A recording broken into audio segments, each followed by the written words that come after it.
퇴직금을 깨서 5,500만 원짜리 캠핑카를 산 58세 여자. 가족들은 미쳤다고 했고 친구들은 위험하다고 말렸습니다. 하지만 그녀는 혼자 핸들을 잡고 강릉으로 향했습니다. 3개월 후 그녀의 통장 잔고는 절반으로 줄어 있었습니다. 카드값 독촉 문자가 쏟아지는 밤, 그녀는 캠핑카 안에서 울었습니다. 자유를 찾아 떠난 여행이 왜 이렇게 무거워진 걸까요? 이 설렘과 현실의 경계를 놓치고 싶지 않다면 구독과 좋아요 잊지 마세요. 2025년 봄 윤혜진은 30년간 몸담았던 초등학교 교단을 떠났습니다. 마지막 날 제자들이 건넨 꽃다발을 안고 교문을 나서는 그녀의 얼굴엔 미소가 있었습니다. 이제 나도 자유야. 그렇게 스스로를 다독였습니다. 하지만 다음 날 아침 눈을 뜨자마자 찾아온 건 자유가 아니라 허전함이었습니다. 30년간 아침 7시면 일어나 출근 준비를 하던 몸이 갈 곳을 잃었습니다. 설거지를 하고 청소를 하고 TV를 켰다 끄기를 반복했습니다. 이게 내가 원하던 자유일까? 오후 3시 벽시계를 보며 혜진은 멍하니 앉아 있었습니다. 학교에 있었다면 아이들과 청소를 하고 상담을 하고 퇴근 준비를 하던 시간이었습니다. 그 시간들이 그리웠습니다. 한 달이 지났을 무렵 대학 동아리 친구 김선우에게서 전화가 왔습니다. 혜진아, 나 캠핑카 샀다. 같이 한 바퀴 돌래? 혜진은 웃으며 대답했습니다. 무슨 소리야? 우리 나이에 무슨 캠핑카? 하지만 전화를 끊고 난 뒤 문득 선우의 SNS가 궁금해졌습니다. 화면을 열자 펼쳐진 건 바다와 산 그리고 캠핑카 안에서 커피를 마시는 선우의 모습이었습니다. 사진 속 선우는 자유로워 보였습니다.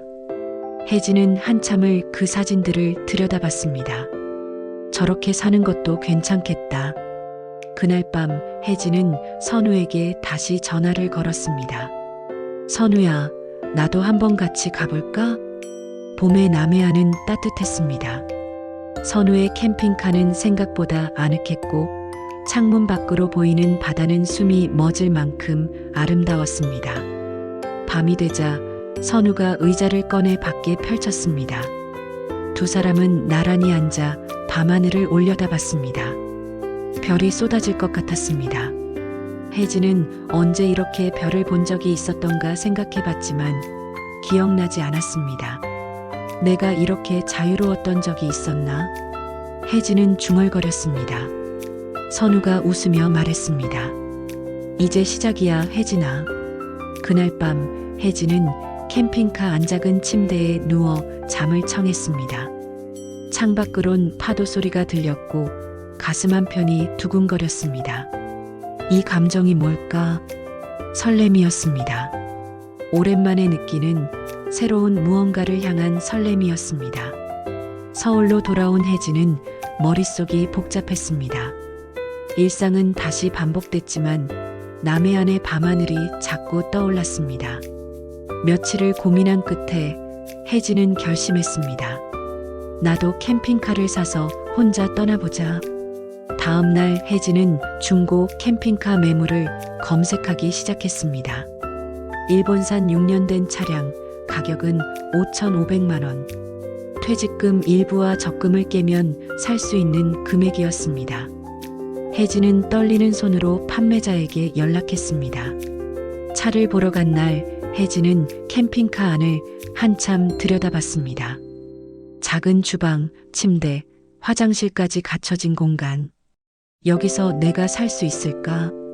두렵기도 했지만 동시에 가슴이 뛰었습니다. 혜진은 계약금을 냈습니다. 소식을 들은 가족들은 반대했습니다. 딸이 전화로 소리쳤습니다. 엄마, 정말 미쳤어?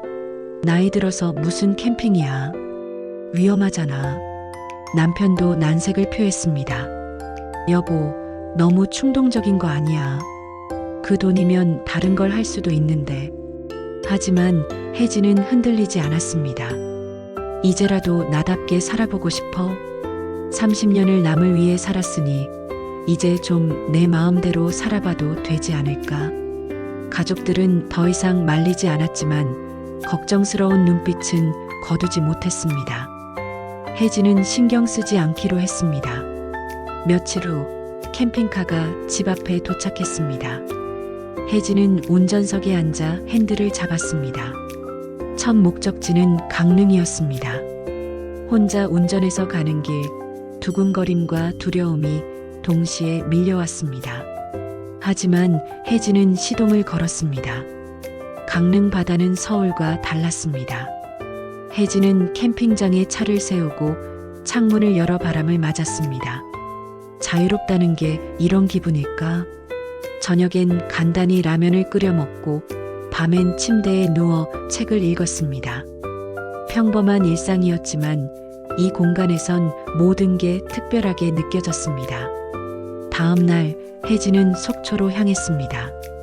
그리고 남해, 지리산을 거쳐 전국을 돌기 시작했습니다.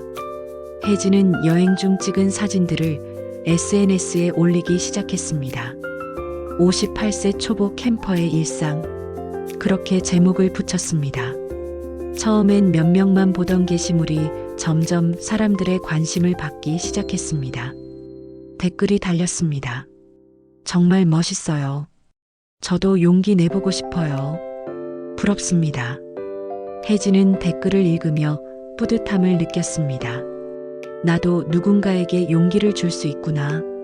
하지만 2달이 지나자 현실이 다가왔습니다. 주유비가 생각보다 많이 들었습니다. 캠핑장 사용료도 만만치 않았고 차량 정비비까지 더해지자 한 달에 180만 원이 넘는 돈이 나갔습니다. 혜진은 통장을 확인하며 한숨을 쉬었습니다. 이대로면 1년 안에 적금 다 쓸지도 몰라. 밤마다 카드값 문자가 왔고 혜진은 잠을 설치기 시작했습니다. SNS에선 여전히 멋진 여행자로 보였지만 현실의 혜진은 달랐습니다. 캠핑카 안에서 계산기를 두드리며 한숨을 쉬는 날들이 많아졌습니다. 어느 날 밤 혜진은 일기장을 꺼내 썼습니다. 자유와 불안은 종이 한 장 차이구나. 여행을 계속할수록 마음은 무거워졌습니다. 자유를 찾아 떠났는데 왜 이렇게 힘들까? 석 달째 혜진은 더 이상 여행을 이어갈 자신이 없었습니다. 통장 잔고는 절반 이하로 줄어 있었고 몸도 지쳐갔습니다. 혼자 캠핑카를 관리하는 일은 생각보다 힘들었습니다. 청소, 물 관리, 정비까지 모든 걸 혼자 해야 했습니다. 혜진은 결국 결정했습니다. 서울로 돌아가자.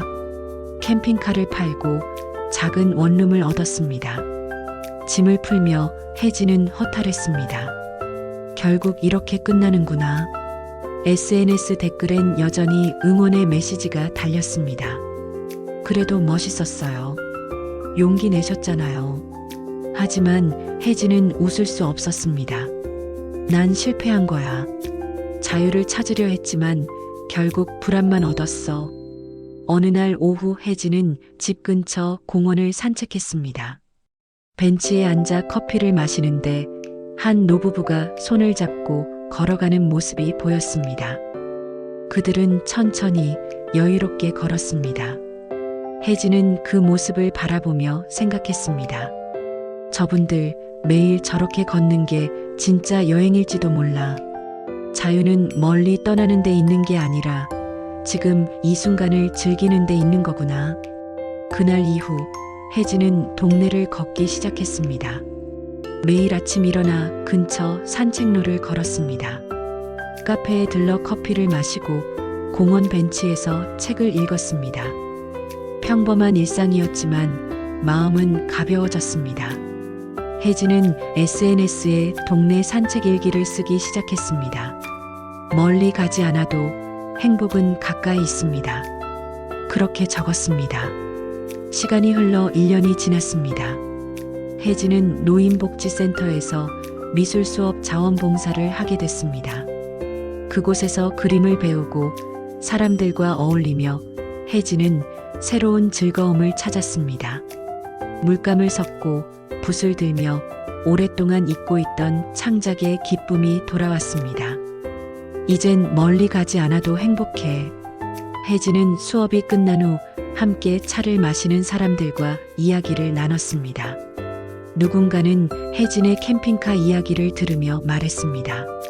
그래도 떠나보셨잖아요. 그게 얼마나 대단한 일인데요. 혜진은 미소 지었습니다.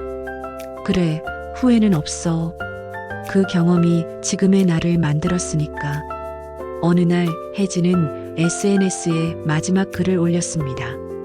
캠핑카에서 찾던 자유는 내 안의 여유로 변했습니다. 자유는 어디론가 떠나는 데 있지 않았습니다. 지금 이 순간 내가 있는 자리에서 편안함을 느끼는 것이 진짜 자유였습니다. 댓글이 달렸습니다. 감동받았어요. 덕분에 용기 얻었습니다. 혜진은 댓글을 읽으며 고개를 끄덕였습니다. 내 이야기가 누군가에겐 위로가 되는구나. 한겨울 선우에게서 전화가 왔습니다. 혜진아, 캠핑카 고쳤다. 이번엔 같이 안 갈래? 혜진은 웃으며 대답했습니다. 좋아, 이번엔 내가 운전해. 난 옆자리에서 경치 볼게. 며칠 후 혜진은 선우의 캠핑카 조수석에 앉았습니다. 창밖으론 눈 내린 풍경이 펼쳐졌습니다. 강릉으로 가는 길, 혜진은 편안한 마음으로 밖을 바라봤습니다. 핸들을 잡지 않아도 여행은 충분히 즐거웠습니다. 선우가 물었습니다. 혜진아, 후회 안 해? 캠핑카 판 거. 혜진은 고개를 저었습니다. 아니, 후회 안 해. 그 경험이 있었으니까 지금의 내가 있는 거잖아. 선우가 웃었습니다. 역시 혜진이야. 캠핑장에 도착한 두 사람은 차 밖으로 나와 눈 덮인 바다를 바라봤습니다. 혜진은 깊이 숨을 들이마셨습니다. 찬 공기가 폐를 채웠고 마음은 평온했습니다. 나이 먹을수록 인생은 더 자유로워질 수 있어. 혜진은 중얼거렸습니다. 단 그 자유는 욕심이 아닌 여유에서 시작되는 거야. 선우가 고개를 끄덕였습니다. 맞아. 내 말이 맞아. 밤이 되자 두 사람은 캠핑카 안에서 따뜻한 차를 마셨습니다. 창밖으론 눈이 내렸고 안에선 난로가 따뜻하게 공간을 데웠습니다. 혜진은 컵을 두 손으로 감싸 쥐고 창밖을 바라봤습니다. 이 순간이 좋았습니다. 어디론가 달려가지 않아도 무언가를 증명하지 않아도 괜찮았습니다.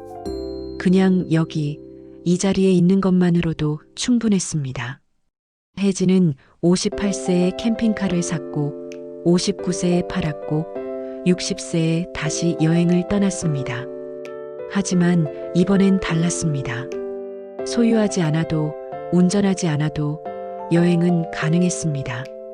중요한 건 어디에 있느냐가 아니라 어떤 마음으로 있느냐였습니다. 혜진은 이제 알았습니다. 자유는 밖에 있는 게 아니라 안에 있다는 걸. 그리고 나이가 들수록 그 자유는 더 깊어질 수 있다는 걸.